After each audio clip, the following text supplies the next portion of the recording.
제가자를 위한 유마경 불국품 5. 부처님께서 말씀하셨다. 훌륭하구나 보조가.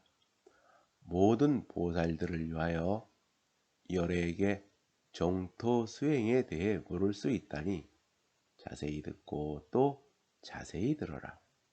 그리고 잘 사념하여라. 내 마땅히 그대들을 위해 설하겠노라.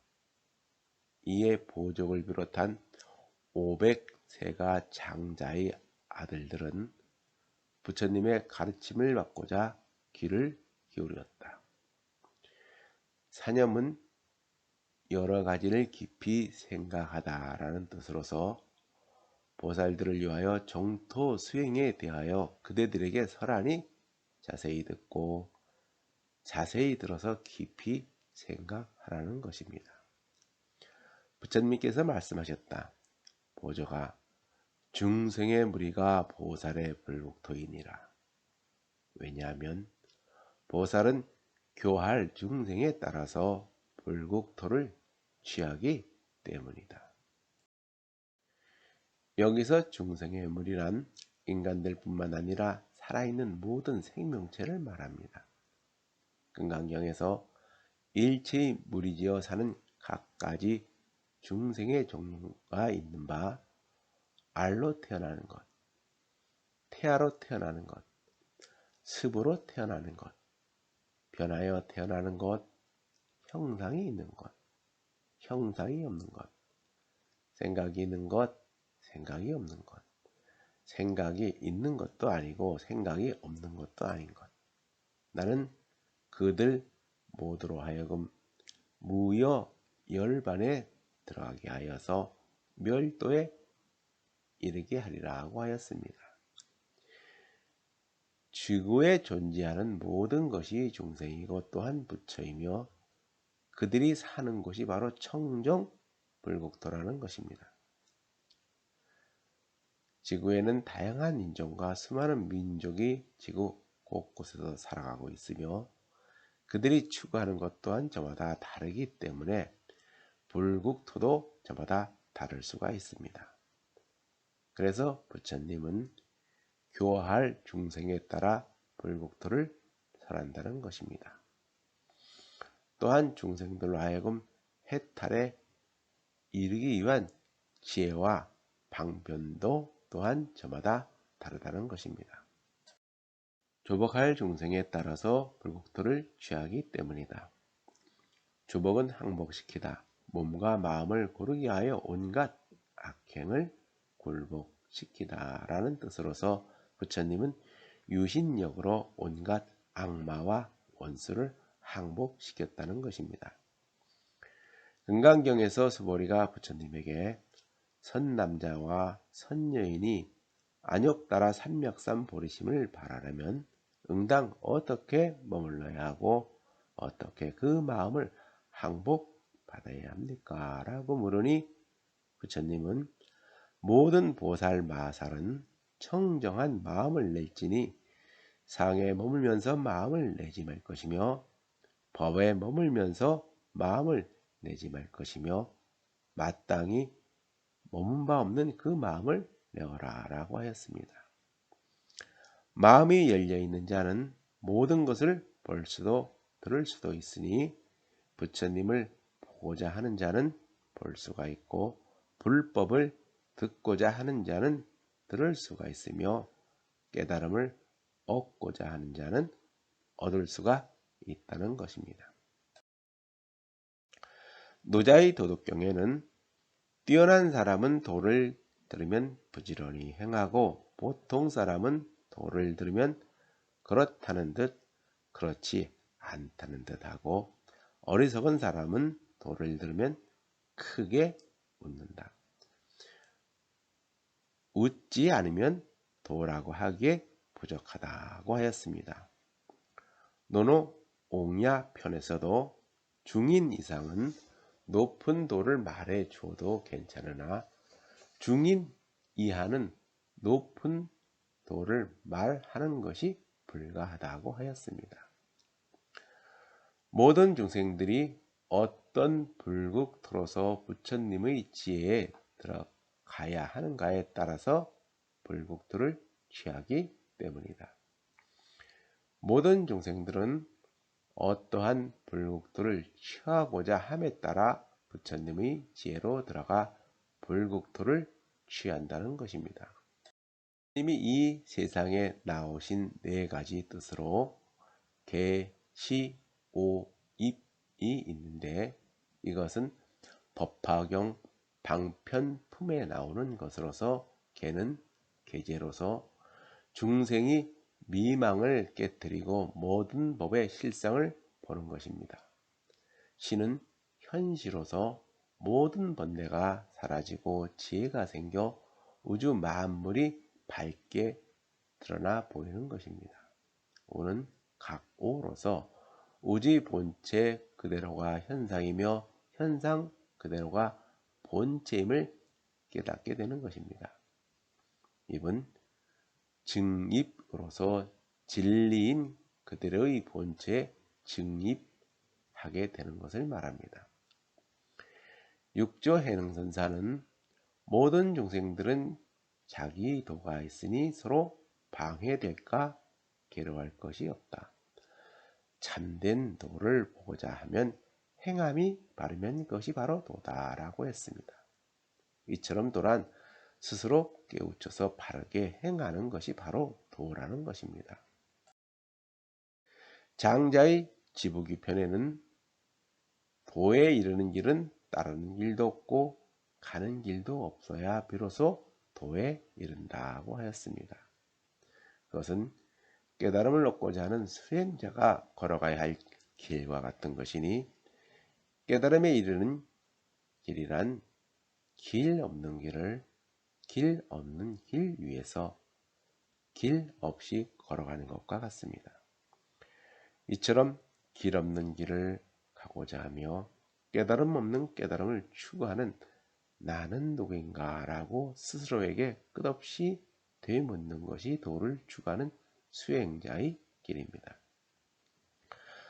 모든 중생들은 어떤 불국토로서 보살의 선근을 일으켜야 하는가에 따라서 불국토를 취하기 때문이다.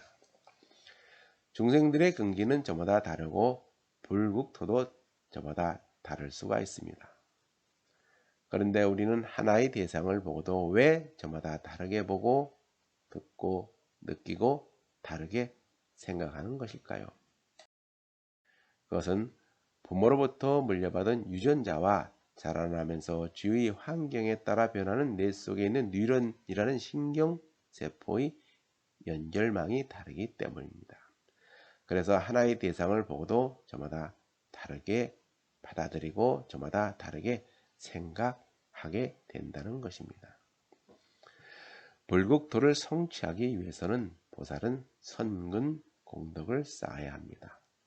선근은 좋은 과보를 낳게 하는 착한 일로서 온갖 선을 낳는 근본입니다. 인과 선을 주장하는 권료에서는 선한 원인을 심으면 선한 과보를 받고 악한 원인을 심으면 악한 과보를 받는다라고 하는데 선한 원인이 곧 선근에 해당됩니다. 구체적으로 선근은 무탐, 무진, 무치의 3선근을 줄여서 부른 말이며 이것은 탐욕과 성냄, 어리석음이 삼독을 없앤다는 뜻으로 팔정도, 육바라밀과 같은 불교 수행의 기초가 되는 것입니다. 왜냐하면 보살이 청정한 불국토를 취함은 다 모든 중생들을 널리 이롭게 하기 위하기 때문이다. 묘의하면 어떤 사람이 비어있는 땅에 궁시를 짓고자 하면 아무런 장애가 따르지 않겠지만 만약 허공에 짓고자 하면 끝내 지을 수 없는 것과 같다. 보살도 이와 같아서 중생들의 깨달음의 지혜를 성취하기 위하기 때문에 불국토를 취하기를 원하는 것이니 불국토를 취하기를 원하는 것은 공허한 것이 아니니라. 보살이 불국토를 성취하는 것은 결코 공허한 일이 아니라는 것입니다. 보살은 모든 중생들을 이롭게 하기 위하여 세상에 태어났기 때문입니다. 불법을 배우는 사람은 먼저 안으로는 자신이 해탈해야 하고 밖으로는 모든 중생들을 해탈하게 하는 것이 참다운 수행이자 청정 불국토를 만들어가는 것입니다. 보조가 마땅히 알아야 한다. 곧은 마음이 보살의 정토이니 보살이 부처가 될 때 아첨하지 않는 중생이 그 나라에 와서 태어나느니라. 보살이 불국토를 성취하기 위해서는 마음을 바르게 해야 한다는 겁니다. 직심은 한결같이 곧은 마음을 말하며 이는 진열을 생각하는 마음 또는 부처님의 가르침을 헤아리는 마음을 말합니다. 바른 마음은 아첨하지 않는 마음이니 이는 그릇되거나 사특하지 않는 마음을 말합니다. 깊은 마음이 보살의 정토이니 보살이 부처가 될 때 공덕을 원만히 갖춘 중생이 그 나라에 와서 태어나느니라. 깊은 마음은 자비심이 충만하여 보살행을 하는 마음을 말합니다.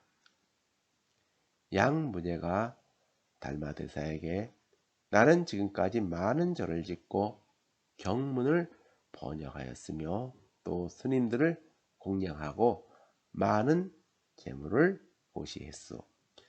그러니 앞으로 얼마나 많은 공덕을 받을 수 있는지 가르쳐 주시오 라고 물으니 달마대사는 그런 것은 공덕이 될 수 없습니다 라고 답하였다. 육조해능은 무제는 마음이 삿되어 바른 법은 알지 못하고서 절을 짓고 공양을 하고 보시를 하면서 죄를 베풀었으니 이는 복을 구하고자 하는 것이다. 복은 공덕이 될 수가 없다. 공덕은 법신 속에 있지 복을 닦는 데 있지 않다고 하였습니다. 보리심이 보살의 정토이니 보살이 부처가 될 때 대승중생이 그 나라에 와서 태어나느니라. 보리심은 대자, 대비의 대승도입니다. 소승도는 자신이 해탈만을 목적으로 번뇌를 제거하여 깨달음에 이르게 하는 성문, 면각의 수행도며 대승도는 열반이 적극적인 의미를 인정하고 자기 자신과 다른 모든 사람의 이익됨을 갖춘 보살의 수행도를 의미합니다. 보시가 보살의 정토이니 보살이 부처가 될 때 모든 것을 버릴 수 있는 중생이 그 나라에 와서 태어나느니라. 보시는 대가를 바라지 않고 하는 기부입니다. 그래서 무주상 보시를 하라는 것입니다. 자기의 모든 것을 버려야 해탈할 수가 있기 때문입니다. 노블레스 오벨리주는 원래 사회 지도층의 높은 수준의 도덕적 의무를 말하는 것으로서 귀족들은 태어나면서부터 타고난 신분에 따른 각종 혜택을 받은 만큼 윤리적 의무도 다해야 한다는 뜻의 프랑스어입니다. 노자는 성의는 쌓아두지 않는다. 남을 위하여 다하니 자신은 더욱 많이 가지게 되며 남에게 다 베풀어 주니 자신은 더욱 많아지게 된다고 했습니다. 그래서 성인은 자신을 위해 살지 않고 천하 모두를 위해 살기에 자신을 위해 쌓아두지 않는다는 것입니다. 지게가 보살의 정토이니 보살이 부처가 될 때 십선업도를 행하여 소원을 가득 채운 중생이 그 나라에 와서 태어나느니라. 마음이 고르면 애써 계를 지킬 필요가 없고 행동이 바르면 힘들게 선을 닦을 필요가 없다고 하였습니다. 제가자는 자신의 자리에서 자기의 본분과 도리를 다하는 것이 계를 지키는 것입니다. 10선호 또는 10악이 반대되는 것으로서 몸과 말과 뜻으로 짓는 10가지 청정한 일을 말합니다. 인간의 모든 행위를 몸과 입, 마음 세 종류로 구분하고 몸으로 짓는 세 가지 업은 살생, 도둑질, 사음, 입으로 짓는 네 가지 업은 거짓말, 이간질, 악담, 꿈에 대는 말, 마음으로 짓는 세 가지 업은 탐욕, 성냄, 어리석음을 말합니다. 인욕이 보살의 정토이니 보살이 부처가 될 때 32상으로 장엄한 중생이 그 나라에 와서 태어나느니라. 32상 80종호는 인간은 갖을 수 없는 부처님의 존엄을 상징하는 모습으로서 부처님이 중생들과 다른 모습을 지닌다는 믿음 아래 부처님의 형상을 표현한 32가지 모습과 80가지 외적 특징을 가리키는 용어입니다. 진정한 인욕은 행하기 어려운 것을 능히 행하고 참기 어려운 것을 능히 참는 것을 말합니다. 꾸마라집은 전진왕 부견이 보낸 여광에게 볼모로 억류되어 구자국 공주와 강제로 결혼을 하게 되는 치욕을 겪었으며 달리는 말에서 떨어지는 등 온갖 굴욕을 참아냄으로써 후에 중국으로 건너가 많은 경전을 번역하고 불법을 전하는 원대한 꿈을 이룰 수가 있었습니다. 정진이 보살의 정토이니 보살이 부처가 될 때 온갖 공덕을 부지런히 닦은 중생이 그 나라에 와서 태어났느니라. 정진은 온갖 공덕을 힘써 닦는다는 뜻으로서 오조홍인대사는 낮에는 일하고 밤에는 수행을 한다는 선농 겸수 사상을 주장하였습니다. 홍인은 일상의 삶도 수행의 방편이라는 생활선을 강조하였습니다.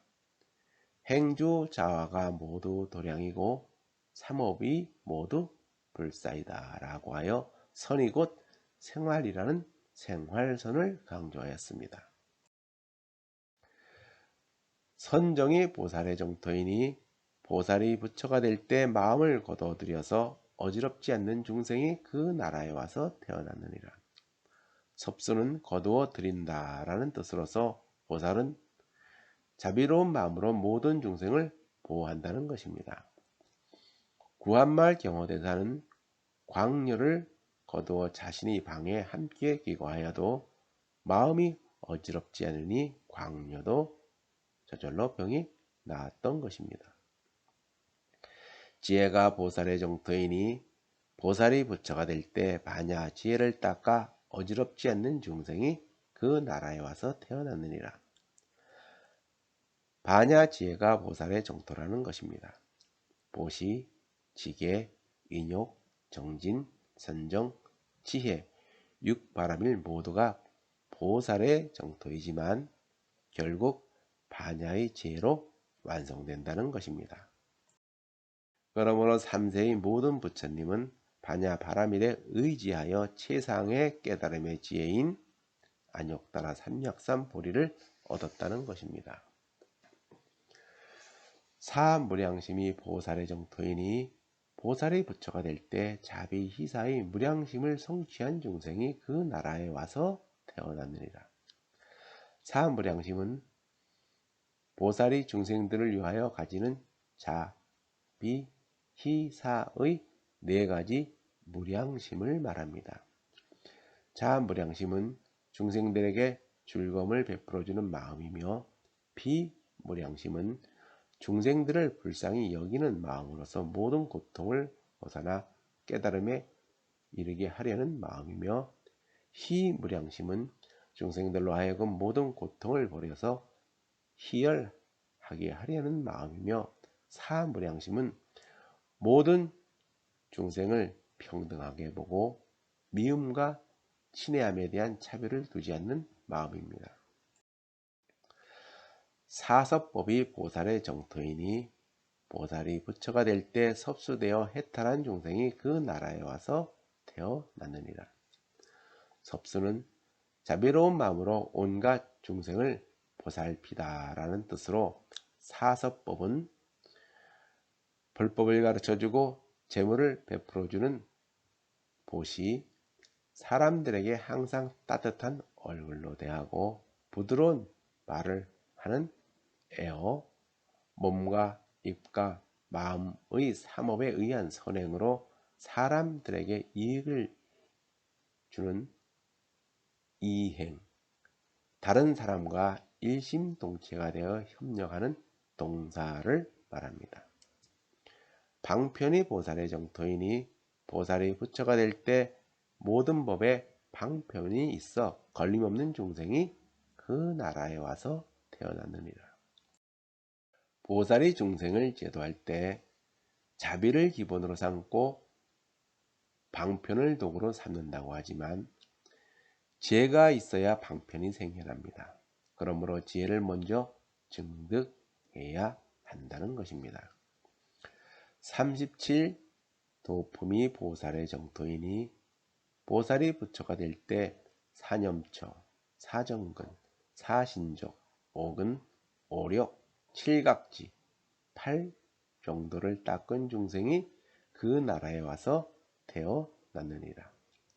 37조도품은 깨달음에 이르게 하는 37가지 법을 말하는데 사념처, 사정근, 사신족, 오근, 오력, 칠각지, 8 정도를 말합니다. 회양하는 마음이 보살의 정토이니 보살이 부처가 될 때 모든 공덕을 다 갖춘 국토를 성취하느니라. 불교에서는 회향이란 말을 많이 씁니다. 회향이란 자기가 닦은 선근 공덕을 다른 중생들이나 자기 자신에게 돌리는 것을 말합니다. 판란을 없애는 법을 설함이 보살의 정토이니 보살이 부처가 될 때 그 나라에는 삼악과 판란이 없느니라. 판란은 부처를 볼 수도 없고 만나지도 못하여서 가르침을 받을 수 없는 8가지 어려움을 말하며 사막은 중생이 제약을 범한 결과로 태어나서 고통을 받는 것, 즉 지옥, 악이, 축생을 말합니다. 자신은 계행을 지키면서 남의 잘못을 비난하지 않음이 보살의 정토이니 보살이 부처가 될 때 그 나라에는 계율을 범했다는 사람이 없느니라. 참된 도를 닦는 자는 세간의 허물을 보지 않는다고 합니다. 다른 사람의 그릇됨을 본다면 이것은 도리어 자기의 그릇됨의 증거이니 다른 사람은 그릇되고 나는 옳다고 하는 것은 나의 잘못이니 자신에게 허물이 있는 것이라 라고 하였습니다. 10. 선업도가 보살의 정토이니 보살이 부처가 될 때 수명이 일찍 끝나지 않고 큰 부자라도 청정한 행을 닦고 하고자 하는 말은 성의껏 하며 늘 부드러운 말을 쓰며 집안 식구들은 헤어지지 않고 소송 다툼은 잘 화해시키며 말은 반드시 이롭게 하며 질투하지 않고 성내지 않으며 바른 견해를 갖춘 중생이 그 나라에 와서 태어나느니라. 이와 같도다 보자가 보살은 그 곧은 마음을 따라서 곧 행을 일으킬 수 있고 그 행을 일으킴을 따라서 곧 깊은 마음을 얻는다. 그 깊은 마음을 따라서 곧 뜻에 조복되고 뜻에 조복함에 따라서 곧 말하는 대로 행한다. 말하는 대로 행함에 따라서 곧 회양할 수가 있고 그 회양함에 따라서 곧 방편이 있게 된다. 그 방편을 따라서 곧 중생을 성취시키게 되며 중생을 성취시키김에 따라 곧 불국토가 청정해진다. 그 불국토가 청정함에 따라서 곧 설법이 청정해지며 설법이 청정해짐에 따라서 곧 지혜가 청정해진다. 지혜가 청정해짐에 따라서 곧 그 마음이 청정해지고 그 마음의 청정해짐에 따라서 곧 모든 공덕이 청정해지니라. 그러므로 보자가 만약 보살이 정토를 얻고자 한다면 마땅히 그 마음을 청정하게 해야 한다. 그 마음이 청정함에 따라서 곧 불국토가 청정해지기 때문이다. 마음이 청정하면 바로 불국토라 하여 청정한 마음이 곧 불국토라는 것입니다.